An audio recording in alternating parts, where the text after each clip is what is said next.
Sentando para começar o nosso culto. Uma alegria estar com os irmãos aqui. Hoje é noite de culto. Hoje é noite de culto, ceia do Senhor. E é muito bom ver alguns irmãos aí que nós não conseguimos ver durante a semana. E hoje nós marcamos aí esse encontro, ver os amigos, poder conversar com alguns antes da nossa celebração. Eu gostaria que os irmãos abrissem a Bíblia lá no Evangelho de Lucas, no capítulo número 2. Nós vamos ler a partir do versículo 25. Então, Lucas 2, a partir do versículo 25. Amém? Diz assim: naquela época vivia em Jerusalém um homem chamado Simeão. Ele era justo e devoto e esperava ansiosamente pela restauração de Israel. O Espírito Santo estava sobre ele e lhe havia revelado que ele não morreria enquanto não visse o Cristo enviado pelo Senhor. Nesse dia, o Espírito o conduziu ao templo. Assim, quando Maria e José chegaram para apresentar o menino Jesus ao Senhor, como a lei exigia, Simeão tomou a criança nos braços e louvou a Deus, dizendo: soberano Deus, agora podes levar em paz o teu servo, como prometeste. Vi a tua salvação, que preparaste para todos os povos. Guarde bem isso, para todos os povos. Ele é uma luz de revelação às nações e é glória do teu povo Israel. A Bíblia diz que Simeão era justo e ele aguardava pela restauração de Israel. E o Espírito havia prometido a ele que ele não morreria sem ver essa restauração. E o Espírito conduziu Simeão ao templo para que ele pudesse ver o Cristo que havia nascido. O Redentor havia sido apresentado, ele já estava entre nós. Então, para Simeão, ele poderia morrer feliz. E algumas versões dizem no versículo 32, ao invés da palavra nações, como eu li aqui, gentios. Então, Cristo veio para os judeus e para os gentios. Então, que hoje, nessa noite, nós possamos nos alegrar em Cristo, da mesma forma que Simeão se alegrou ao ver o Redentor. Amém? Vamos orar? Senhor Deus e Pai, nesta noite nós queremos te agradecer, Senhor. Agradecer pelo privilégio de nós estarmos aqui em comunhão, de termos uma igreja, de um espaço físico que nós possamos nos encontrar. Também temos a estrutura, Senhor, temos a alegria da comunhão com os nossos irmãos. Nós queremos te ofertar este culto, Senhor, que seja agradável a Ti, que seja verdadeiro, que seja para a Tua honra e para a Tua glória. Conduza os nossos corações, Senhor, que Teu Santo Espírito haja livremente. Essa é a minha oração nessa noite, em nome de Cristo Jesus.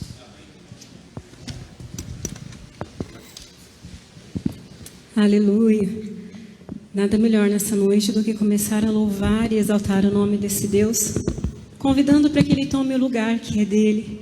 Eu queria te convidar a se colocar de pé, se for essa a sua vontade. E queria te convidar a louvar e a exaltar a esse Deus. Primeiramente, dizendo a Ele que toma o lugar que lhe é devido, lugar de honra, lugar de glória. Toma, Senhor, o teu lugar. Toma o teu lugar nas nossas vidas. Toma o teu lugar, Senhor, neste culto. Toma o teu lugar nas casas dos que estão nos assistindo, ó Pai. Em nome de Jesus é o que nós clamamos a Ti nesta noite.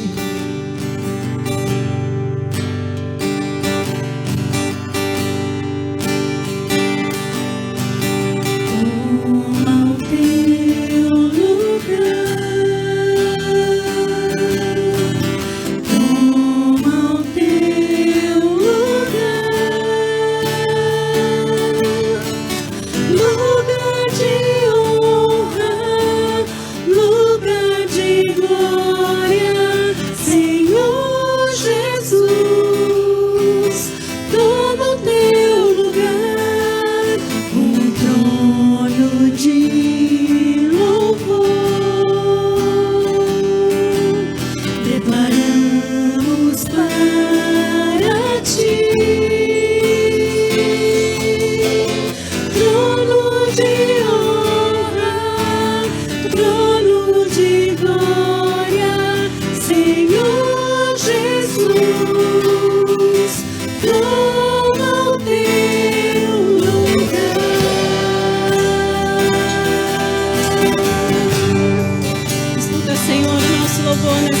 noite, ansiamos e desejamos que o teu lugar seja tomado.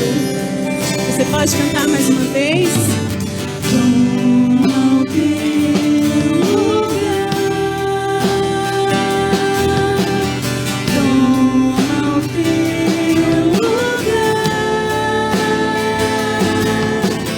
lugar de honra, lugar de glória, Senhor Jesus, toma o teu lugar, o trono de louvor, declaramos para ti. Trono de honra, trono de glória, Senhor Jesus, toma o teu lugar, entronizado entre os louvores, entre os louvores do teu povo, só pra te adorar. Estamos nós aqui.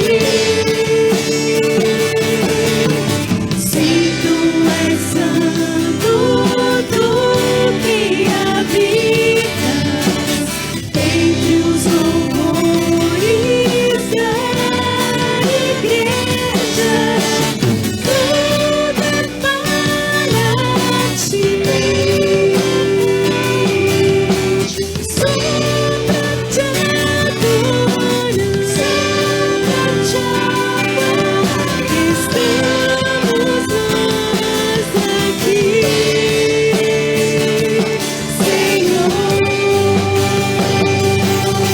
Entronizado tu és, Senhor. Entronizado entre os louvores, entre os louvores do teu povo, só pra te adorar. Estamos nós aqui. Se tu és santo, tu que habitas entre os louvores da igreja, tudo é para ti, só pra te adorar, só pra te adorar, estamos nós aqui, Senhor.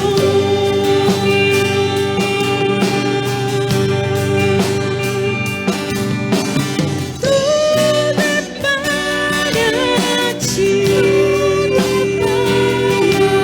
ti, só pra te adorar, só pra te adorar, estamos nós aqui,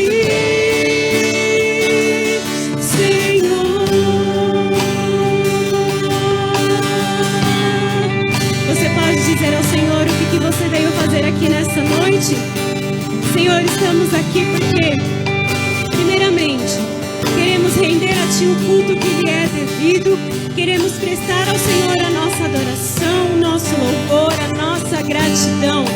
Ansiamos, Senhor, desejamos pela Sua presença neste lugar. E obrigada porque o Senhor já se faz presente em nosso meio. Aleluia, o Senhor se faz presente aqui nessa noite. E que você possa se lançar aos pés desse Senhor e Salvador, que você possa se derramar na presença desse Deus, declarar a Ele a sua gratidão, declarar a Ele a sua adoração. Obrigada, Senhor, pelo Teu amor, pela Tua graça, pela Tua misericórdia derramada sobre as nossas vidas. Obrigada, Senhor.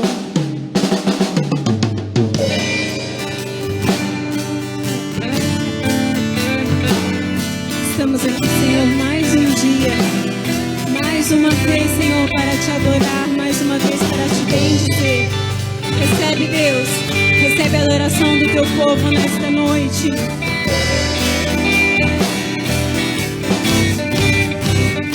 Eis-me aqui,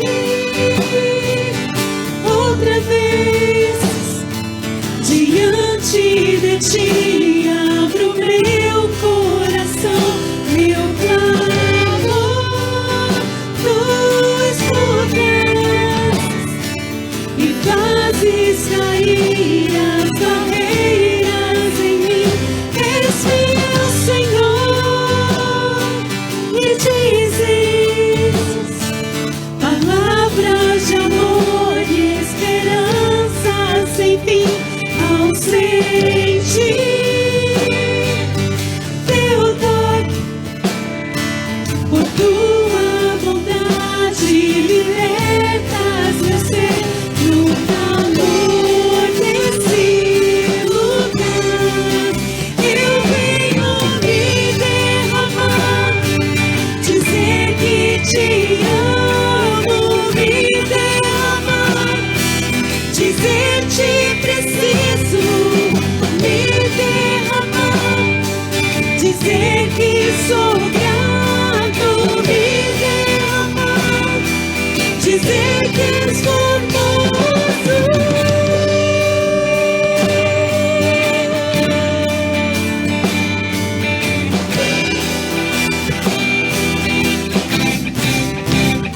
Eis-me aqui,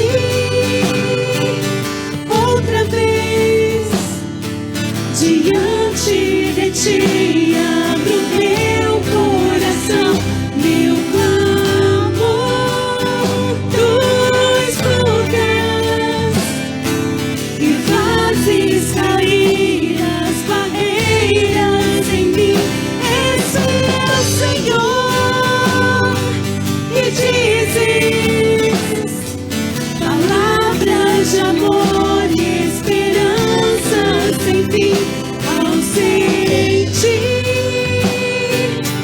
teu toque, por tua bondade libertas meu ser no calor desse lugar. Eu venho me derramar, dizer que te amo, me derramar, dizer te preciso, me derramar, dizer que sou grato, me derramar, dizer que és formoso, me derramar, dizer que te amo, me derramar, dizer te preciso, me derramar, dizer que sou grato, me derramar, dizer que és formoso.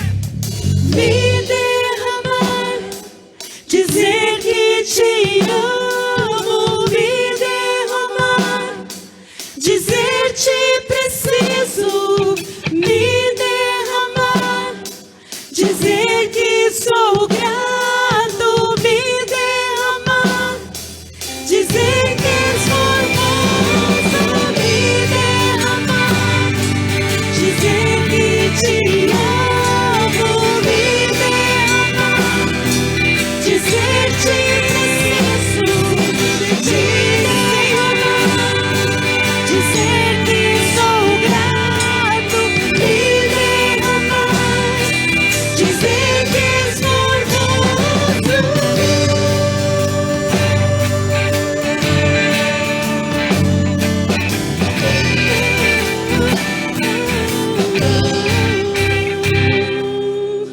Aleluia, que nós possamos dia após dia dia após dia, nos lançar aos pés do nosso Salvador. E saiba que o Senhor está nos ensinando. O Senhor está nos ensinando a adorá-lo. O Senhor está nos ensinando, amém? Você pode se assentar?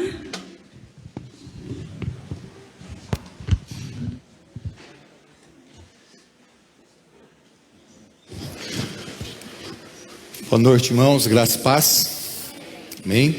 É bom poder estarmos mais uma vez reunidos em nome de Jesus para juntos compartilharmos, a sua palavra, dessa comunhão gostosa, poder nos derramar diante da presença do Senhor e compartilhar com os irmãos as nossas alegrias e tristezas. Eu queria deixar alguns avisos importantes. Primeiro é que dia 25, nós retornaremos... Que dia hoje? Dia 11, né? Dia 25 retornamos com os cultos das crianças, tá ok? Então, ao domingo à noite já teremos os cultos aí infantil. Lembrando que na quarta-feira passada nós iniciamos também nosso culto presencial às quartas-feiras, tá ok? Então aí já fica esse alerta aos irmãos. Outra coisa importante é que eu esqueci, as semanas anteriores, de falar a respeito da campanha do quilo, tá bom? Mas a gente está fazendo as cestas básicas aí. Então, os irmãos que puderem nos ajudar na confecção das cestas, então, puder trazer aí, vai ser de grande bênção, tá ok?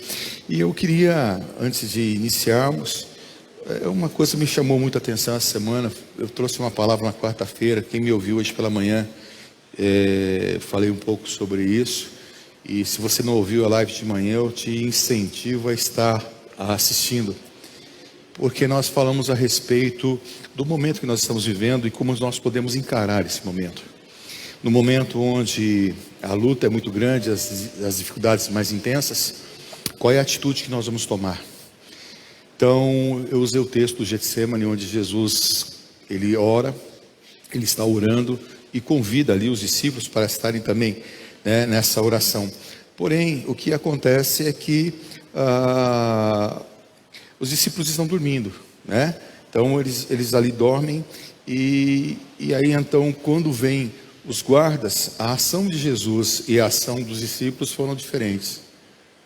Jesus tem uma atitude e os discípulos têm outra. E o que nós aprendemos? Nós aprendemos que quando você ora, você sincroniza o seu coração com Deus e na intimidade, na comunhão com Deus, você consegue discernir o momento que você está vivendo. E porque você consegue discernir o momento que você está vivendo, você entende o que Deus está fazendo. Porém, quem num momento como esse dorme, não vigia, ele veio, anunciou paz a vocês que estavam longe e paz aos que estavam perto, pois por meio dele, tanto nós como vocês temos acesso ao Pai por um Espírito.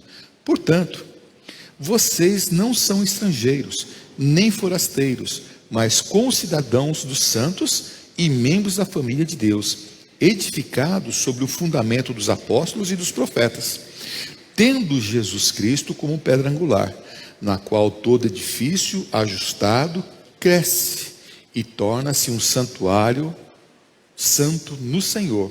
Nele vocês também estão sendo juntamente edificados para se tornarem morada de Deus por seu Espírito. Esse texto de Paulo é tremendo. Aliás, a carta toda de Efésios, ela é tremenda. A igreja, ela é a somatória das capacidades de cada um de nós. Ela é a somatória das nossas ações. Então, nesse sentido, cada membro ele é responsável e ele também contribui para o crescimento da igreja através do seu testemunho de palavras e de ações, através dos seus comprometimentos. Então, cada membro deve ser ensinado e edificado sobre a doutrina dos apóstolos. Quando a gente fala doutrina dos apóstolos, a gente precisa dar uma olhadinha, que doutrina é essa? Porque a gente vê tanta doutrina hoje, a pessoa, culto de doutrina, é a sã doutrina, é a doutrina. O que é a doutrina dos apóstolos? O que eles ensinavam? Primeira coisa importante, que salvação é única e exclusivamente em Jesus. Não há salvação em nenhum outro nome dado entre os homens, pelo qual importa que sejamos salvos, a não ser o nome de Jesus.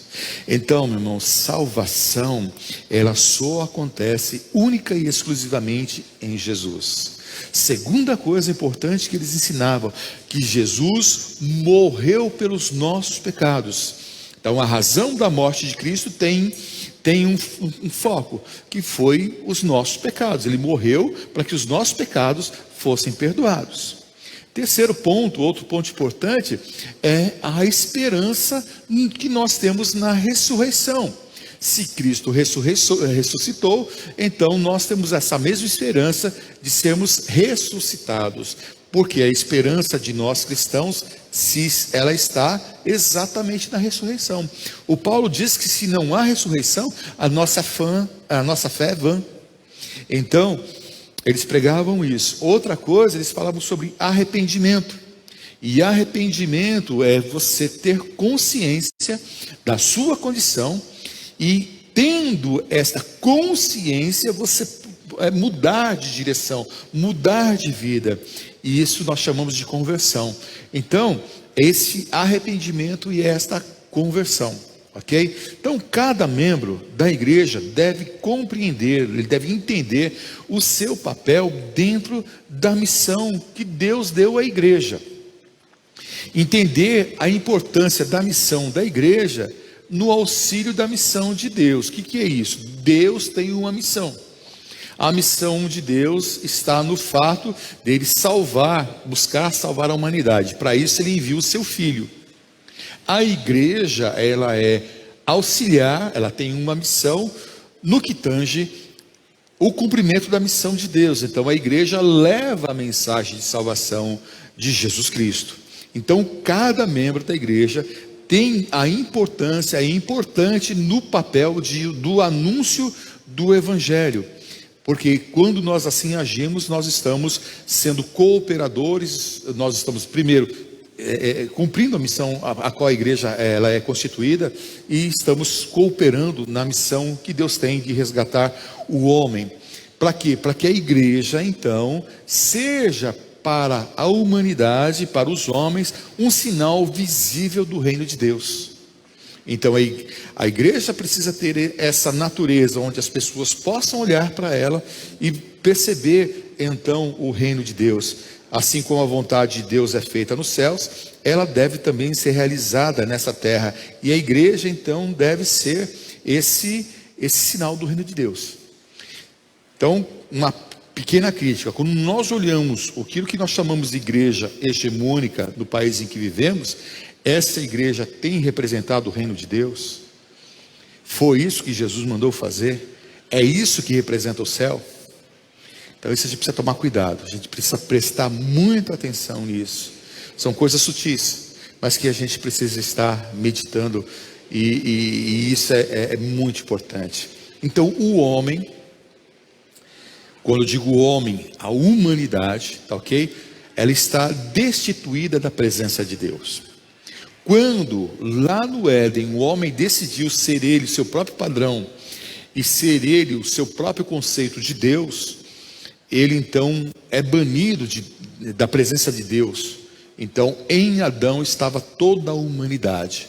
Então a humanidade em Adão foi banida da presença de Deus. Portanto, quando nós olhamos para a palavra de Deus, nós vemos que nós não estávamos no Éden, mas em Adão estávamos. Então toda a humanidade ela pecou. Então o que o Paulo escreve? Ele diz assim que, portanto,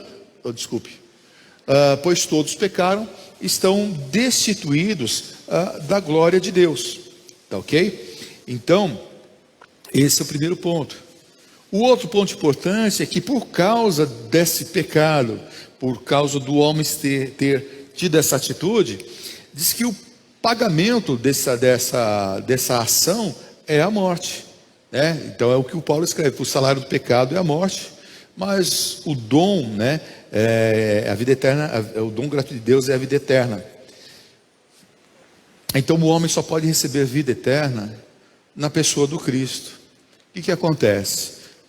Jesus vem, faz a sua obra na cruz, o Espírito Santo é derramado sobre toda a carne, ele vem e convence o homem do quê? Do pecado, da justiça e do juízo.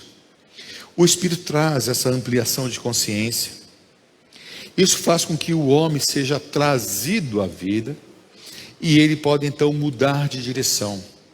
E ele pode reconhecer que Jesus Cristo é o Senhor. Então, ninguém nasce novo ou reconhece que Jesus Cristo é o Senhor, a não ser pelo Espírito. O Espírito Santo capacita aqueles que estão em Cristo para realizar a missão de revelar Deus ao mundo. Essa nova criação, essa nova humanidade em Cristo. Por quê? Porque aquele que está em Cristo é nova criação, né? Então essa nova criação feita em Cristo, ela tem a mente renovada. Há uma ação sobrenatural de Deus e ele passa por uma transformação de mente. Com a mente renovada, com a consciência ampliada, ele passa a mudar de atitudes.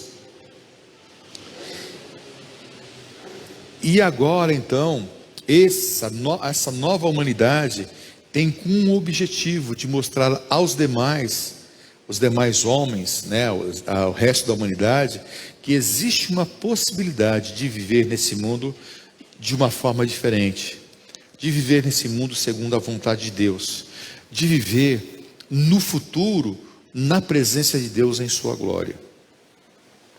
Então todos que fazem parte dessa nova humanidade são chamados a contribuírem na construção de uma comunidade que expresse o reino de Deus conforme as Escrituras. Nesse sentido, ninguém é tão pobre que não possa ter o que dar, e ninguém é tão rico que não possa ter alguma coisa a receber. Então nós contribuímos uns com os outros nessa edificação mútua. E na nossa edificação mútua, nós estamos construindo o que chamamos de igreja, e a igreja deve sinalizar o reino de Deus.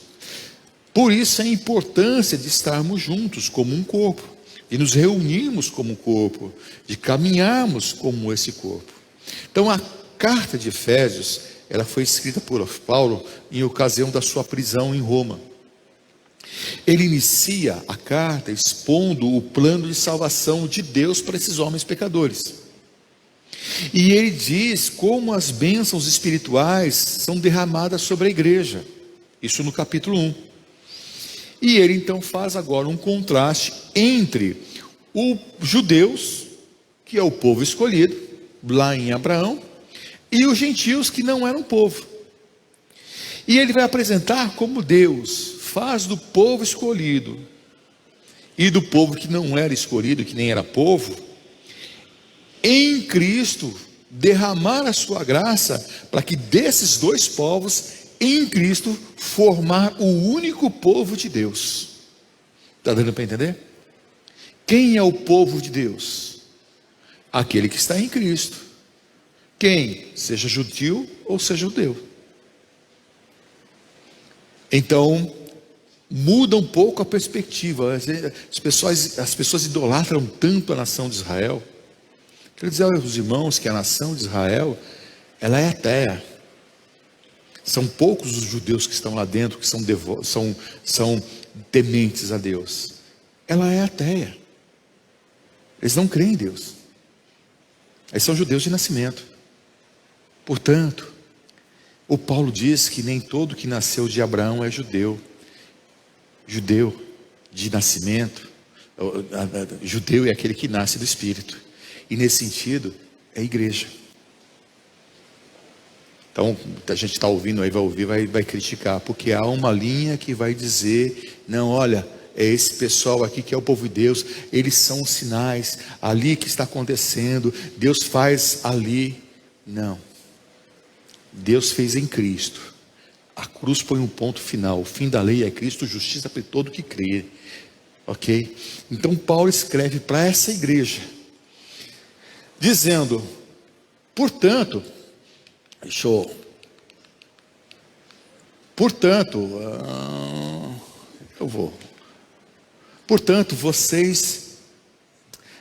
portanto, lembre-se que vocês anteriormente eram gentios de nascimento, chamados de incircuncisão pelos que se chamavam circuncisão.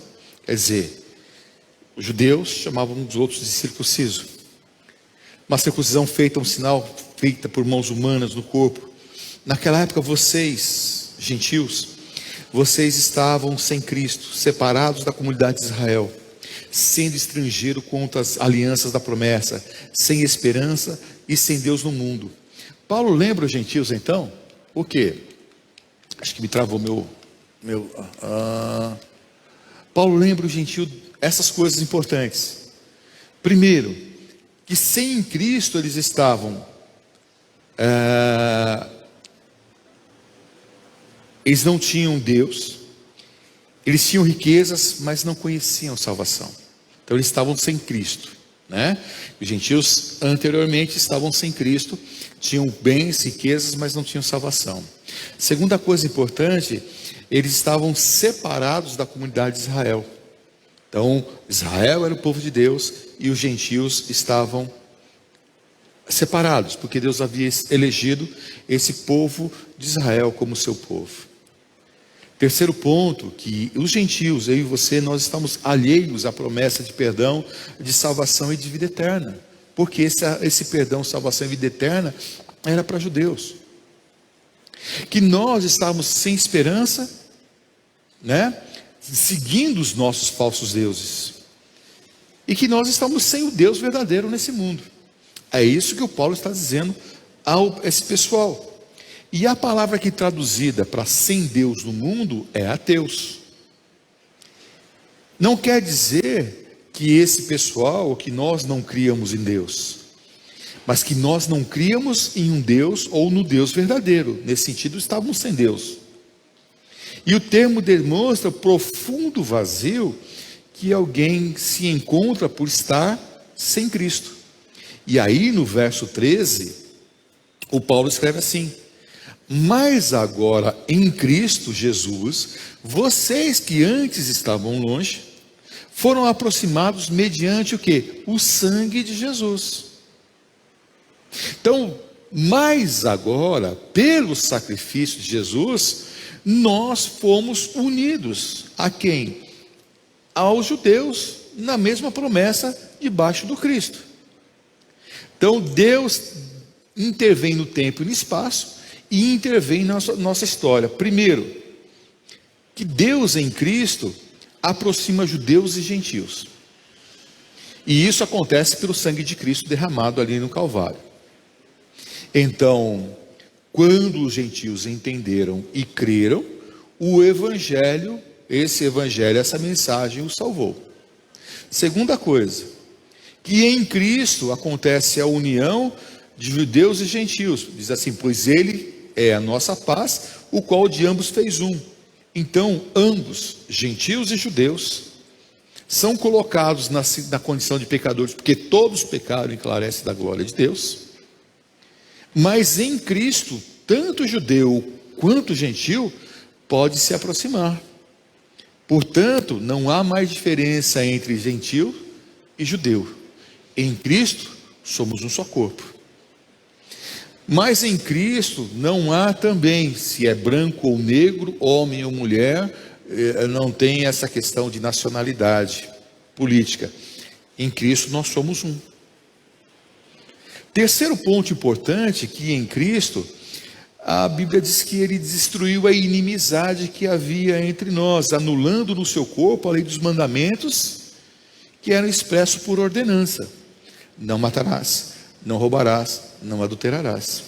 O objetivo era criar nele mesmo, dos dois povos, um novo homem, fazendo paz. Então no templo de Jerusalém havia o muro dos gentios. Então, como se fosse, vamos supor que o templo fosse como esse templo aqui. Então o judeu vinha até um determinado momento, havia um muro, e ele ficava do muro para fora. Os judeus entravam do muro para dentro, e eles iam adorar a Deus, e o gentio ficava lá do lado de fora. O gentio não poderia entrar aonde os judeus entravam, até onde os judeus iam. Então havia um muro que separava os judeus e gentio. E Paulo diz que Deus derrubou esse muro, derrubou essa barreira e em seu corpo ele aboliu a lei e ele criou um só homem. Então, tanto o gentil quanto os judeus têm acesso a Deus por meio de Cristo Jesus. Se em Adão estava toda a humanidade que caiu, que foi para longe de Deus, lembra que o Adão saiu da presença de Deus e foi embora? Agora, em Cristo, esse homem é conduzido novamente para a presença de Deus. E é em Cristo, essa nova humanidade, esse novo homem, ele é recebido. Ele não é recebido porque ele tem uma religião. Ele é recebido porque ele está em Cristo. E quem está em Cristo forma o povo de Deus. E a união do povo de Deus chama-se igreja. Quando Cristo voltar, ele busca o quê? A sua igreja. Mas a igreja não é paredes, não são paredes, não é um espaço físico. A igreja são pessoas que tiveram uma experiência com Deus, que o Espírito Santo os convenceu, os fez nascer de novo, e eles agora, pelo Espírito, reconhecem que Jesus Cristo é o Senhor, e Ele lhes obedece. Então, acho que foi no louvor que ele está falando a respeito sobre e dizer que te amo, né? Eu posso dizer que amo a Deus. Todo mundo diz que ama a Deus. Agora, se Deus perguntar, prova para mim que você me ama, como é que eu provo para Deus que eu o amo? Aquele que me ama, obedece os meus mandamentos. Amar da boca para fora é fácil. Todo mundo ama. Agora, amar é expresso em atitudes. Dizer que você ama, todo mundo diz. Mas expressar em atitudes, esse aqui é o problema. Então, esse é o ponto. Então, uma nova humanidade que surge na cruz por meio de Jesus. Outro ponto importante, que em Cristo, tanto judeus, em Cristo Jesus, judeus e gentios foram reconciliados. E num só corpo em Cristo, ambos se tornam esse povo de Deus. E aí então Deus destruiu a inimizade, e como diz o texto, Ele veio e anunciou paz a vocês, gentios, que estavam longe, e paz a vocês, judeus, que estavam perto. Por meio de Jesus, então, judeu e gentio têm acesso a Deus. Antes de Cristo, somente os judeus tinham esse acesso. E quem tinha acesso? Especificamente os que eram descendentes da tribo de Levi, porque eles eram sacerdotes. Eram eles que ministravam no templo. E somente eles tinham acesso para entrar no Santo dos Santos. Mas em Cristo Jesus, tanto judeu quanto gentil tem esse acesso por meio do Espírito Santo que não foi derramado. Então nós podemos chegar na presença de Deus, porque Cristo na cruz abriu o caminho, Ele abriu um novo e vivo caminho, e o Espírito Santo que está em nós, nos conduz por esse caminho. Então chegar a Deus, a divindade, é uma obra do Deus Trino, Pai, Filho e Espírito Santo. E é por isso então, pela ação do Espírito, que nós podemos adorar o Pai, porque os verdadeiros adoradores adoram o Pai em Espírito e em verdade. E em Cristo nós recebemos a cidadania celestial, é o que ele diz aqui. Portanto, verso 19, vocês já não são mais estrangeiros nem forasteiros, mas concidadãos dos santos e membros da família de Deus, edificados sobre o fundamento dos apóstolos e dos profetas, tendo Jesus Cristo como pedra angular, no qual todo edifício é ajustado e cresce para se tornar a santuário de Deus. O que Paulo está dizendo? Primeiro, que nós somos cidadãos dessa nova pátria. Quero informar você que nós temos como cristão uma pátria celestial. Nós estamos nesse mundo e nesse país de passagem. Nós somos seres de uma outra pátria, de uma pátria celestial. Portanto, nós estamos aqui como embaixadores da nossa pátria celestial. O que é isso? A Bíblia depois fala sobre isso. Paulo escreve, fala, nós somos embaixadores de Cristo. Quando você tem um país como aqui o Brasil, e você tem uma embaixada, por exemplo, americana, esse espaço cedido pelo Brasil a essa embaixada, esse lugar aqui não pertence a nós, ele é um espaço americano, porque foi cedido para essa embaixada. Vem alguém de fora, que representa o país, representa os Estados Unidos, e ele está aqui. Ele está no meio do Brasil, ele vive aqui no nosso meio. Ele é brasileiro? Não. Ele representa quem? Estados Unidos. E nós? Nós também estamos aqui. Nós somos cidadãos celestiais. Nós representamos o reino de Deus. Deu para entender?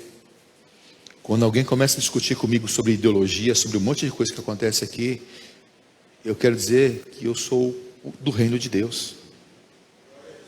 Eu sou do reino de Deus. Porque maldito é o homem que confia no homem e faz dele seu braço forte, seja quem for. Nós confiamos em Cristo.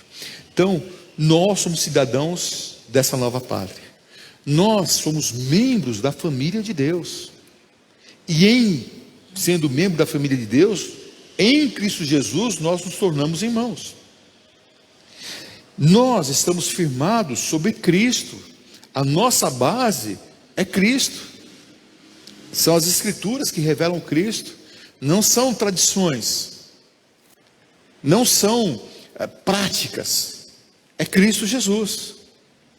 E juntos nós estamos sendo edificados, construídos, estamos sendo unidos, juntados, para nos tornarmos como corpo a habitação do Espírito Santo.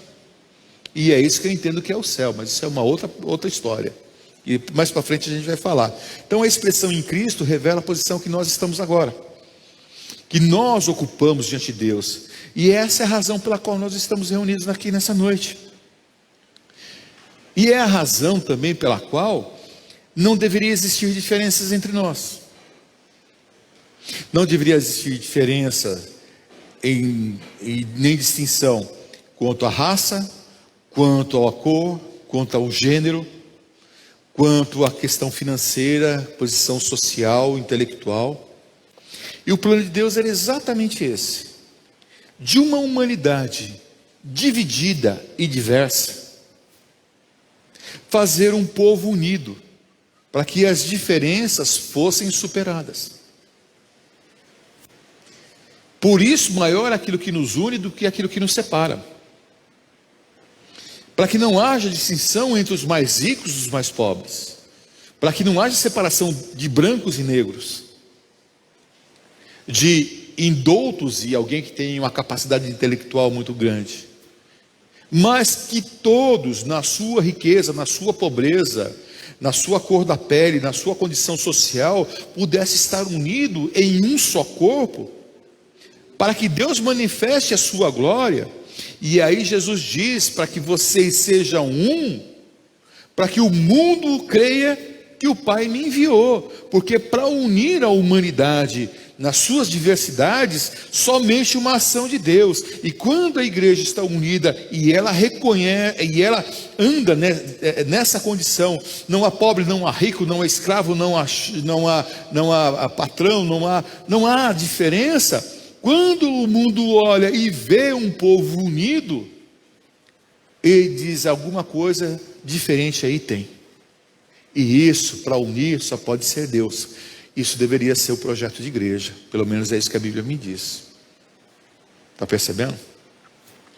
Então, Jesus, esse era o projeto, ou é o projeto, de que as nossas diferenças fossem superadas.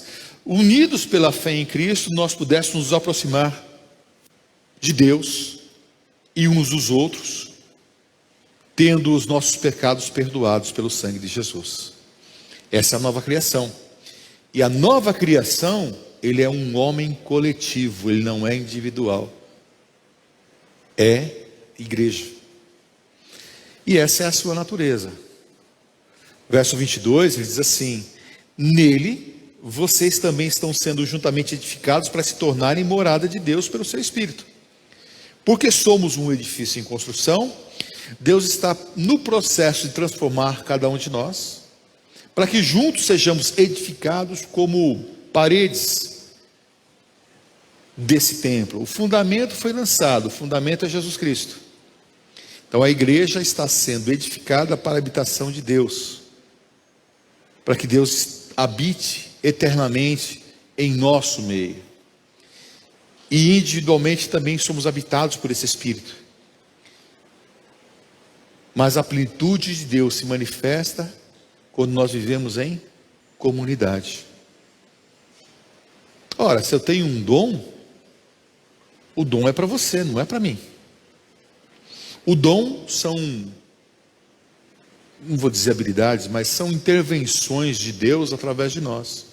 Por exemplo, se eu tenho o dom de cura, não é para mim, é para quem está enfermo. E onde eu aplico isso? Na comunidade. Se alguém tem dom de misericórdia, é para ele? Não, é para quem está necessitado, ele vai aplicar. Portanto, as manifestações de Deus acontecem aonde? Na comunidade. Se não há comunidade, não há essas manifestações. Se a gente vai ter uma igreja online, como o pessoal está falando que agora a onda da igreja online, como é que nós vamos ministrar os nossos dons? Como é que nós seremos instrumentos da ação do Espírito Santo? Está percebendo? Então, a gente precisa repensar algumas coisas importantes, para a gente ir caminhando. Como a gente vai aplicar o que a gente viu aqui? Bom, pelo que nós vimos, e em nome de Jesus, nós deveríamos tolerar o irmão, aprender a perdoar, a se consertar com ele, a sermos mais humildes. Isso todos nós, não é, tá vendo, é o outro. Não, todos nós individualmente, de mim para você, de você para mim, porque nós somos família de Deus, habitados pelo Espírito Santo, e aprender a edificar uns aos outros em Cristo, a ajudar uns aos outros, sermos humildes, nos submetermos uns aos outros, a suportar uns aos outros. O problema é que a gente não entende o significado de igreja. Por quê? Porque nós pensamos que igreja é o local onde eu venho para estar de bem com Deus, para que o suficiente para que Ele não me castigue. Então a gente vem. Quando vem? O outro problema é que nós não sabemos quanto custou a igreja. Aliás, eu gosto de um cântico, uma frase que diz lá, né? Eu nunca saberei o preço do que? Dos meus pecados na cruz. Você nunca vai saber. Por quê? Porque quem pagou foi Jesus. E você não sabe o quanto custou o sangue de Cristo derramado na cruz. Você não tem nem noção. Mas se o sangue de Cristo é o sangue do Filho de Deus, do Deus encarnado, o Senhor de todo o universo, imagine que o preço do meu pecado vale todo o universo. E Deus pagou por isso. Então, o problema é que a gente não sabe quanto custou a igreja, né? Então a gente fala, não tem problema. A gente humilha um, humilha o outro, né? E a gente não tem essa noção. E a oração de Jesus foi para que a igreja estivesse unida, para que ela reconhecesse o valor desse sangue, né? E a igreja então é esse projeto de Deus, aonde pela ação de Cristo, ela se manifesta ao mundo. É a união de pessoas diferentes em todos os sentidos, que vencem as suas divergências e diferenças e vivem em comunhão por meio do Espírito Santo que nos foi derramado. Portanto, em nome de Jesus, nós devemos promover comunhão. Outra coisa importante é que a gente não deve judaizar a igreja. O que é isso? A nação de Israel cumpriu o seu papel. Qual foi a função de Israel? A função de Israel foi manter uma nação debaixo da promessa de Deus até a vinda do Messias. Deus preservou Israel até Jesus nascer. A partir do nascimento de Jesus, a história toma um outro sentido. Então, qual é a promessa de Deus? Abraão, sai da tua terra, da tua parentela, vai para a terra que te mostrarei, te farei uma grande nação, e tal. Em ti serão benditas todas as famílias da terra. Bendita em quê? Em Abraão? Na descendência de Abraão, porque na descendência de Abraão se cumpre a promessa de Deus feita no Éden, em Gênesis 3,15. Colocarei inimizade em ti, né, e a tua descendência. A descendência da serpente, ela promete ali um descendente de mulher que esmagaria a cabeça da serpente, e esse descendente de mulher é Jesus Cristo. Então em Jesus tudo se faz novo. Então guarde bem isso, e essa visão é importante. Se nós estávamos em Adão e fomos lançados fora da presença de Deus, somente em Cristo podemos voltar. Portanto, não é alguém que pertence a uma nação, é alguém que está em Cristo. Salvação somente em Jesus. Portanto, então não faz sentido a gente trazer para a igreja a arca, né? O cara faz a arca, entra a arca, o cara se veste de rabino, a gente constrói o templo de Salomão, a gente vai fazendo essas coisas. Isso já foi, isso era sombra do que iria acontecer, ok? Então, a base da nossa fé está exatamente no sangue de Jesus derramado no Calvário. Então a gente não vai judaizar a igreja, a gente vai voltar para aquilo que ela apresenta. Então guarde bem isso. Para nós gentios, a promessa de Deus, ela acontece em Jesus.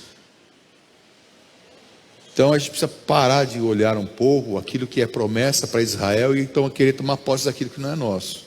Isso é uma outra história, é uma outra mensagem.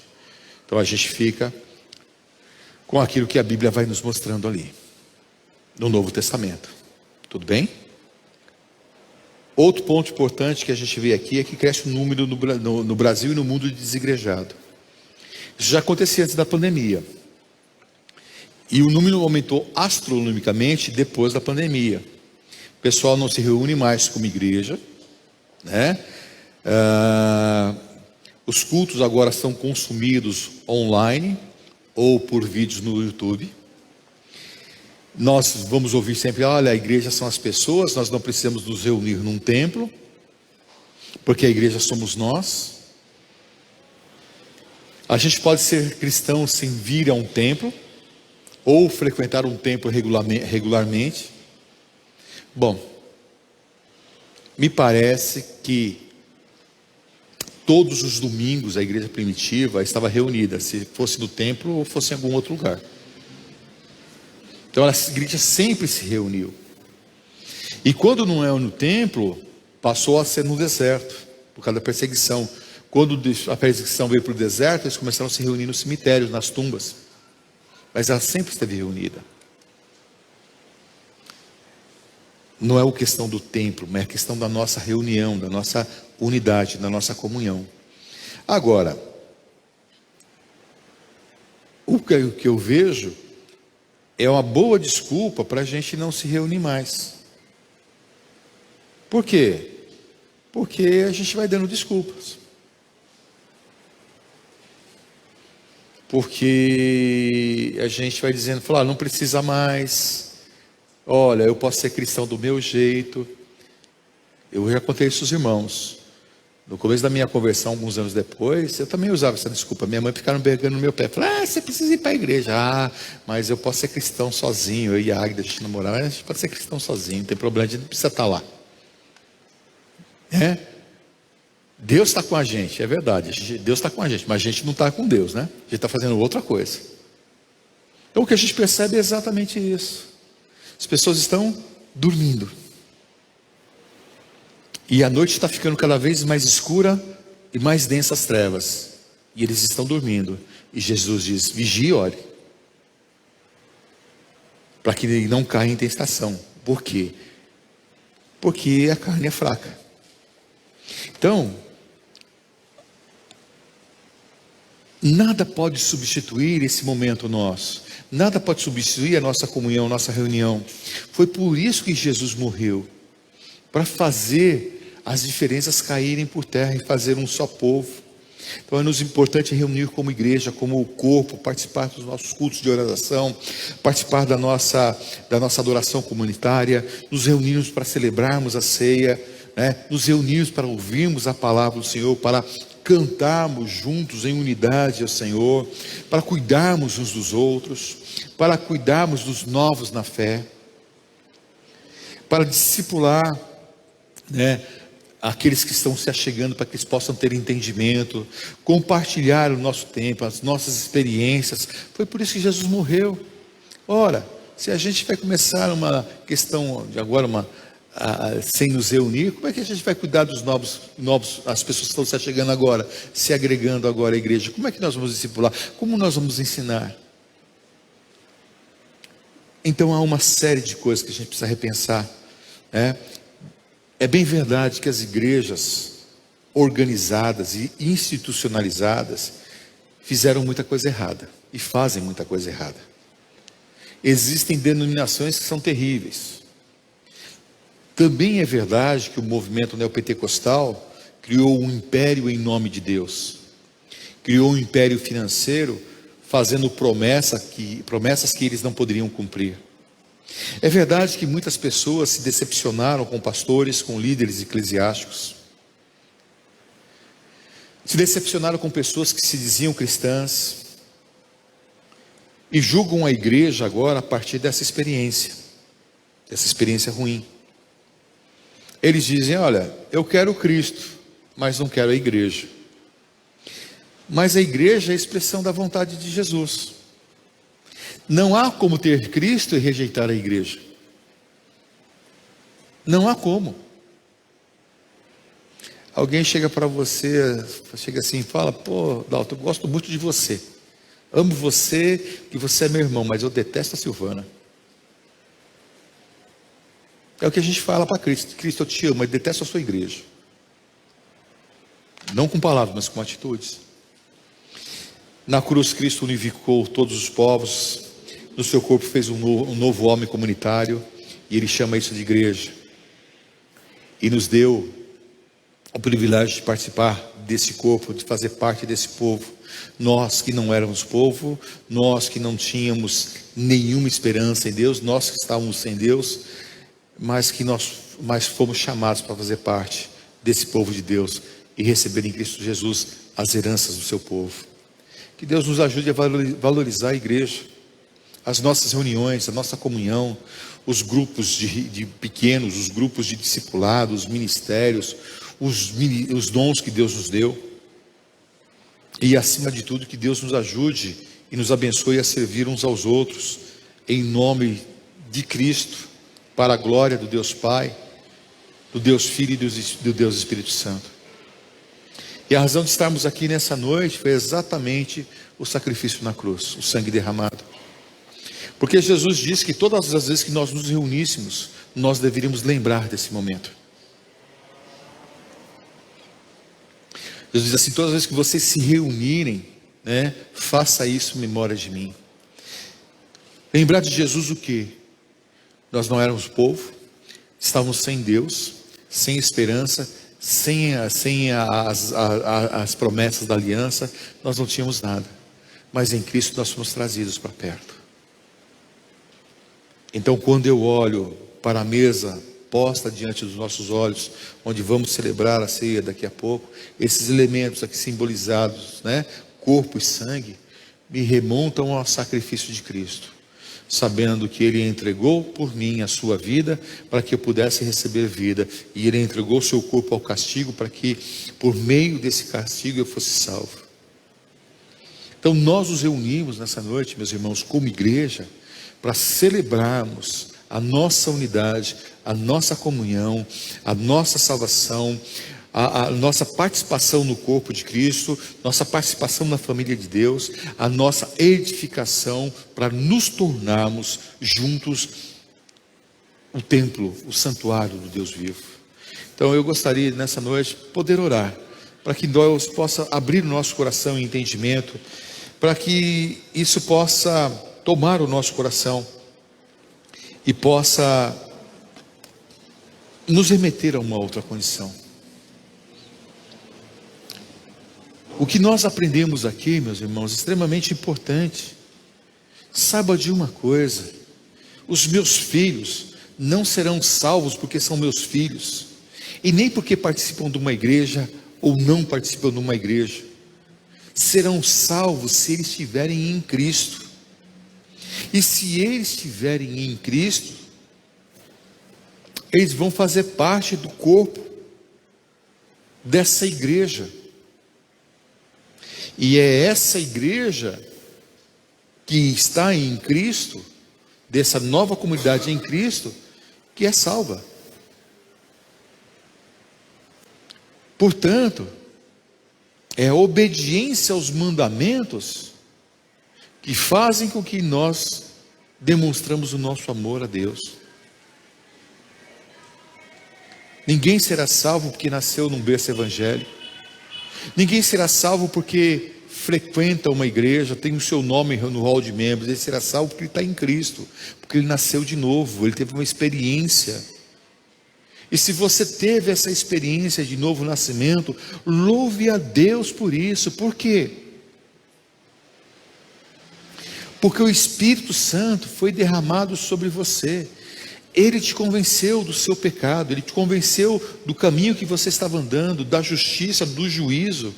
E ao ter essa consciência, você compreendeu que existia um caminho melhor. E esse caminho melhor não era aquele que você estava andando, e você decidiu caminhar com Cristo.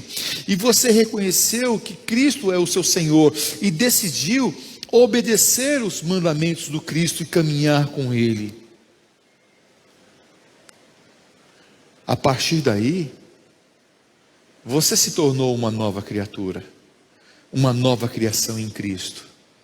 Continue caminhando com Cristo, continue obedecendo os seus mandamentos, e no momento oportuno, você vai chegar no seu destino. Nesse processo, Deus está nos transformando à imagem do seu Filho. Para quê?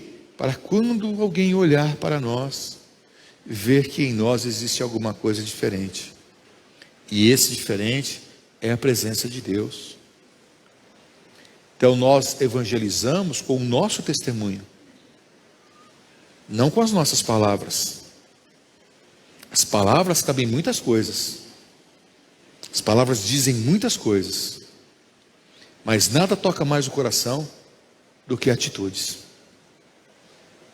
E porque Deus amou o mundo, Ele agiu, Ele deu o seu Filho. Amor é ação, amor é atitude. Então Deus nos amou. Por que eu digo que Deus nos amou? Porque Deus deu o seu Filho. E Paulo diz que Cristo morreu por nós, sendo nós ainda pecadores. Jesus não morreu por nenhum bonzinho. Jesus morreu só pelos maus. E os maus estão aqui nessa noite e reconhecem que andavam no caminho tortuoso e que precisam da ajuda, e Cristo é essa ajuda. Jesus morreu por eles, o sangue de Jesus abriu o caminho, e apesar de sermos maus, nós decidimos não trilhar o caminho da maldade e decidimos então caminhar com Cristo.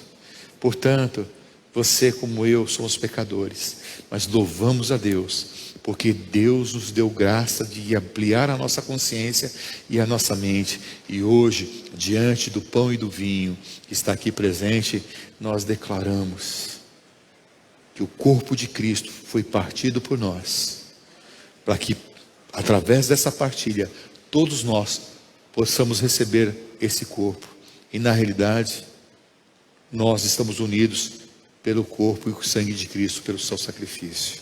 Isso é a ceia. É isso que nós vamos celebrar nessa noite. Então, eu te convido a, nesse momento, colocar a tua vida diante de Deus, né? O texto de Paulo diz que a gente deve examinar a nós mesmos depois partilhar do pão. Quero dizer que se você tem, né, essa experiência, você é convidado a estar conosco participando, ok? A ceia é do Senhor, a ceia não é da igreja, e a gente só tem uma condição para participar.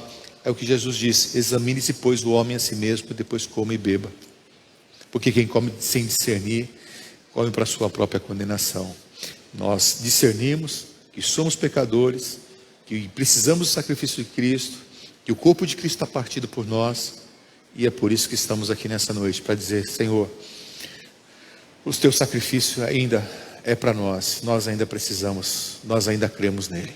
Vamos orar, pedir a Deus que nos abençoe. Isso eu queria chamar o pastor José e a irmã Dulce para estar me ajudando aqui. A gente vai distribuir a ceia, tá bom?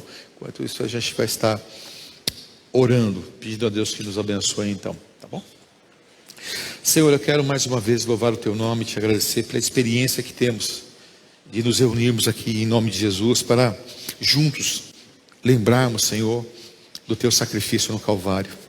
Louvamos o teu nome porque o Senhor tem nos abençoado, nos dado graça. Oramos ao Senhor, Pai, por esse momento onde nós estamos diante do pão e do vinho, onde nós, Senhor, lembramos do sacrifício de Jesus, para dizer, Senhor, que valeu a pena, Senhor. Teu corpo partido por nós, ele nos fez um contigo e nos fez um entre nós aqui. Te louvamos por isso, ó Pai. E nós reconhecemos os nossos pecados, reconhecemos as nossas transgressões, reconhecemos que somos pecadores, mas nós nos submetemos ao teu senhorio e pela fé tomamos posse do perdão, tomamos posse do sacrifício na cruz, e nós te louvamos por isso, Pai. Então nos abençoe nessa noite, e que o Senhor possa trazer essa consciência constantemente a cada um de nós. Então nos abençoe nesse momento onde estaremos celebrando, Senhor, e assim seja, para a glória do teu nome. Essa é a nossa oração em nome de Jesus, amém. Então, se quiserem ficar em pé, a gente vai estar distribuindo, tá bom?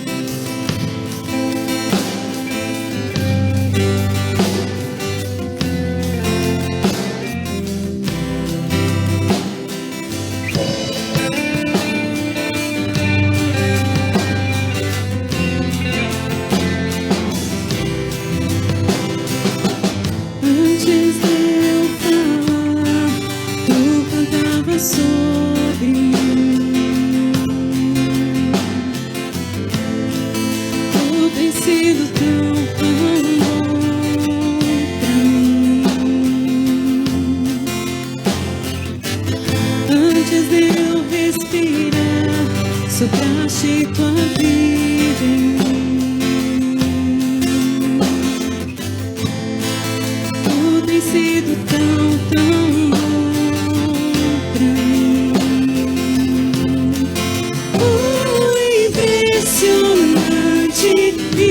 Infinito, ousado amor de Deus, oh, que deixa as 99 só pra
luz para as sombras, escala as montanhas para me encontrar. Derruba muralhas, destrói as mentiras para me encontrar. Traz luz para as sombras, escala as montanhas para me encontrar. Derruba muralhas, destrói as mentiras pra me encontrar. Traz luz para as sombras, escala as montanhas pra me encontrar. Derruba muralhas, destrói as mentiras pra me encontrar. Traz luz para as sombras, escala as montanhas pra me encontrar. Derruba muralhas, destrói as mentiras pra me encontrar. Oh, impressionante, infinito, ousado amor de Deus. Oh, me deixa as 99 sobra me encontrar. Não posso comprá-lo, nem merecê-lo, mesmo assim se entregou. Oh, impressionante, infinito, ousado amor de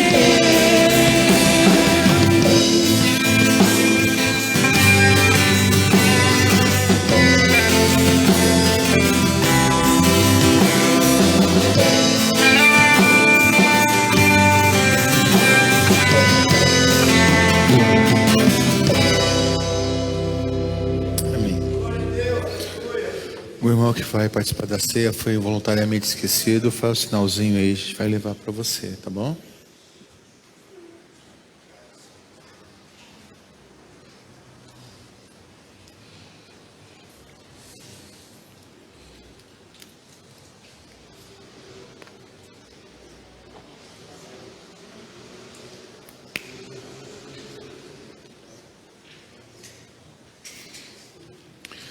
A gente pode participar desse momento com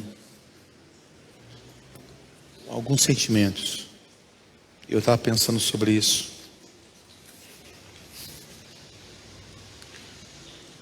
Sobre qual é o sentimento que a gente poderia participar nesse momento. E o que veio ao meu coração foi gratidão. Gratidão pelo sacrifício de Jesus. Gratidão porque, de alguma maneira, em algum momento, Ele se estendeu a sua misericórdia sobre mim. Gratidão. Agora, a gente olha para o Salmo 116, ele diz assim: que darei ao Senhor? Ele diz assim: beberei o cálice da salvação, cumprirei os meus votos diante da congregação. Então, a gratidão nos faz também nos prostrarmos diante de Deus. E é o coração prostrado nessa hora. E o Paulo, quando fala sobre esse momento, ele diz assim: pois o que do Senhor recebi, o que também vos entreguei. Em que na noite que foi traído, Jesus, tendo dado graças, tomou o pão, partiu, deu aos seus discípulos, dizendo: tomai e comei todos vós, esse é o meu corpo que é dado por vós. O que temos na nossa mão simboliza aqui o pão. Quer dizer, o pão, mas simboliza o corpo que foi partido para nós, por nós. E porque o corpo foi partido, nós não precisamos mais passar pelo castigo.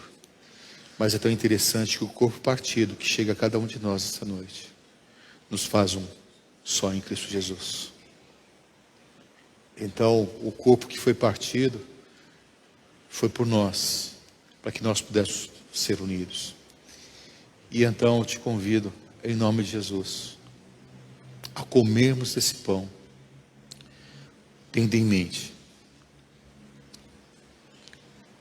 o sacrifício que Jesus fez, seu corpo partido, para que nós nos tornássemos um.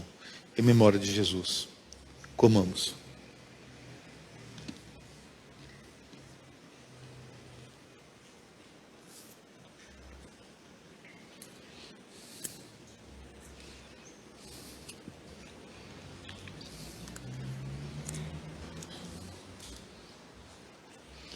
E a mesma palavra diz que depois de eles haverem ceado, comido, Jesus tomou o cálice e disse aos seus discípulos: esse é o cálice da nova e eterna aliança feita no meu sangue, em favor de muitos. Ele estava entre judeus, mas ali na ceia ele já pensava em mim e você. Ele já via esse momento. E o sangue então, derramado por Jesus, foi para que os nossos pecados fossem perdoados, para que nós tivéssemos vida eterna. E eu sempre digo isso. E aqui na ceia sempre estão dois elementos importantes, extremamente importantes. É o pão e o vinho, sim, eles são importantes.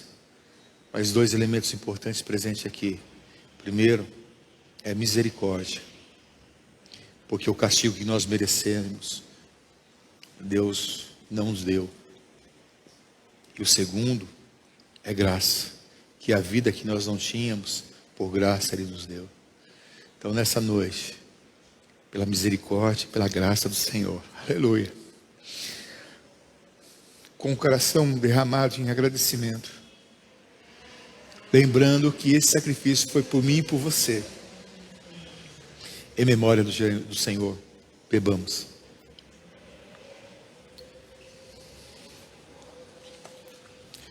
Senhor, é com um coração agradecido, Pai, que nós louvamos o Teu nome, Senhor, nessa noite mais uma vez, reconhecendo a Tua soberania, reconhecendo a Tua misericórdia, a Tua graça. Obrigado pelo sacrifício, obrigado pela salvação que há em Jesus Cristo, obrigado pela vida dos meus irmãos, obrigado pela vida da Tua igreja. Obrigado, Senhor. Recebe o louvor e a adoração do Teu povo nessa noite. Nós te bendizemos, nós te glorificamos e realizamos, Senhor, essa adoração em nome de Cristo Jesus. Amém. Durante esse próximo cântico, os irmãos poderão estar trazendo seus dízimos e ofertas, tá bom? Então nós vamos adorar o Senhor também com os nossos dízimos e as nossas ofertas.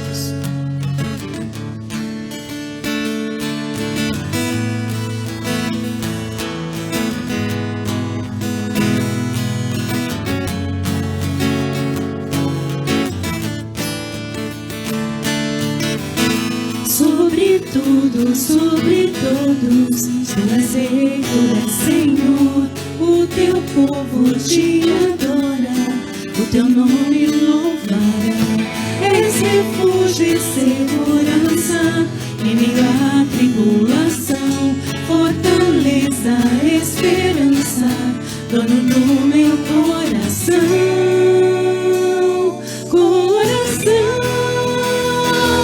soberano Deus, poderoso Deus, o meu coração transborda de amor.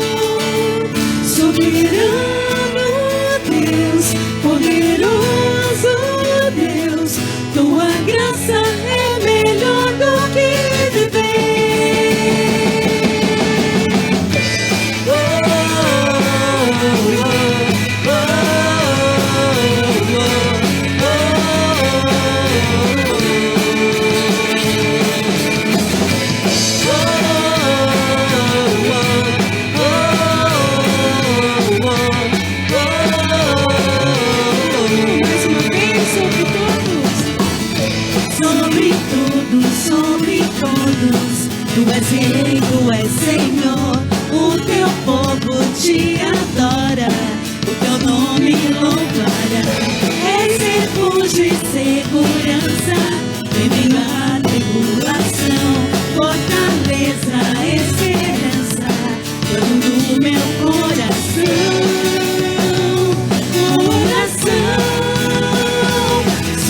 Amém.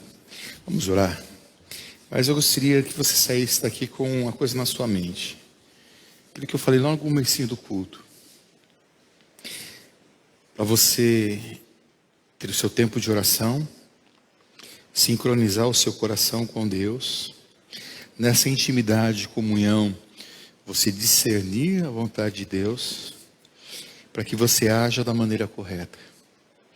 Porque no momento de crise, no momento em que a luta se torna mais intensa, em que o coração se enche de angústia, em que a alma se torna em trevas, é importante que a gente saiba para onde a gente vai. É importante que a gente tenha noção de qual é a vontade de Deus e aonde Ele quer que eu chegue. Para que eu não aja de maneira errada, para que eu não faça a minha vontade e para que eu não fuja no momento de crise. Então, é um desafio para todos nós. Vamos orar, pedir a Deus que nos abençoe. Ô Nazaré, é bom te ver, né? Depois de 6 meses, né, Nazaré? Eu tenho irmão assim, faz tempo que eu não vejo. Mas é bom, tá bom? Bom estar com a gente, bom ter esse momento de comunhão, tá joia? Vamos orar, agradecer a Deus. Vamos orar, pedindo a Deus que nos dê essa graça de termos essa intimidade, essa comunhão, de poder dizer a Deus: Senhor, minha vontade é essa, mas que não cumpra a minha vontade, cumpra-se a sua. Por quê? Porque no momento de comunhão, meus irmãos, não é o controle de Deus, mas é a submissão a Deus. É isso que acontece. Na intimidade, nós não controlamos Deus, nós nos submetemos à sua vontade. Senhor, muito bom estar aqui nessa noite. Obrigado pela vida dos meus irmãos. Obrigado pela vida da tua igreja. E mais uma vez nós oramos. Pedimos que o Senhor nos dê a graça de a cada instante partilharmos esse momento de oração e esse momento de comunhão contigo. E na nossa comunhão com o Senhor revelar os que está oculto, aquilo que está no nosso coração, para que o Senhor possa nos fazer com que nosso coração esteja sincronizado ao seu, para que a gente possa discernir a cada instante e cada momento que nós temos que passar. E nessa condição, então, que nós temos a capacidade de agir, não conforme nós queremos, mas conforme o Senhor nos direciona. Senhor, confesso para Ti que muitas vezes eu quero agir da minha forma. Vontade não falta, Senhor. E é nessa hora que eu preciso saber qual é a Tua vontade para poder permanecer firme, para que eu não caia em tentação e não ceda a ela. Então me ajude os meus irmãos. E nessa nossa intimidade, comunhão com o Senhor, que nós não venhamos a usar isso na tentativa de Te controlar, mas que nós possamos usar a nossa intimidade de comunhão contigo, para nos submetermos à Sua vontade. Portanto, que não seja a nossa vontade, mas que seja a Tua a ser cumprida nas nossas vidas. Abençoa os meus irmãos, aqueles que entraram aqui, Senhor, precisando de um renovo, que eles sejam renovados, fortalecidos, precisando de curas, que sejam curados, que precisam de uma ação sobrenatural do Senhor, que ela aconteça. E o Senhor possa nos levar em paz e segurança aos nossos lares, nos abençoando, Senhor, nessa nossa jornada, nos preparando, Senhor, para essa caminhada. Dias que serão de lutas, dias que serão de trevas, mas nós confiamos que a luz do Senhor está em nós, sobre nós, e que o Teu Espírito há de nos conduzir, Senhor, em vitória. Então, Senhor, abençoa os meus irmãos e que, em nome de Jesus, seja uma semana abençoada. Que o amor de Deus, o nosso Pai, e a graça salvadora do nosso Senhor Jesus Cristo e a comunhão do Espírito Santo seja com todo o povo de Deus, hoje e sempre. Amém. Só diga para o seu irmão, com a graça e a paz do Senhor, que Deus te abençoe.